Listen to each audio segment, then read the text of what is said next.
गत 7/6/2024 रेख दिन 2:15 पाखापाखि जड़े लेडीज ना शांतिप्रिया दास से स्कूटी रे मेघेश्वर मंदिर पाखे जाऊा समय दीज अजना पिला पछपटू आसिले पेकरू सुना चेन छिड़े नहीं यही केस रे आमर बरगड़ थाना रिपोर्ट है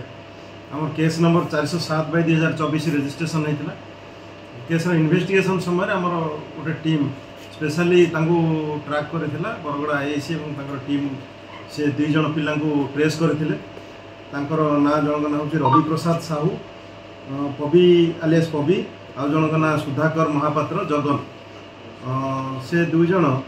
गोटे हीरो होंडा पैशन व्हीकल आसिकी ये अनेक चोरी केस करुले धरला इंट्रोगेशन समय से माने गोविंदपुर नहीं कि गोटे सुना दुकान में से चोरी जिनस गुड़ा नहीं सब बिकुले आमर पुलिस टीम जाए धरी एम 7टा सुना चेन विभिन्न स्थान भुवनेश्वर चोरी करते सब रिकवरी होती गोटे मोटरसाइकेल से जो हीरो पैशन मोटरसाइकेल यूज करते जबत कराई मोबाइल गोटे और से बरगढ़ 2टा केस आगुरी करते से केस इनवल्व अच्छा पहाड़ गोटे केस अच्छी कैपिटल थाना गोटे केस अच्छी और भरतपुर खारवाड़ नगर गोटे गोटे केस अच्छी ये समस्त केस रे आमर जो 7टा चेन चोरी होता सब गुड़े जबत कराई बर्तमान अरेस्ट कराई कोर्ट चालान कर मेनली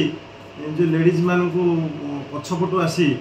चेन छिनताई करके पड़े जाते स्पीड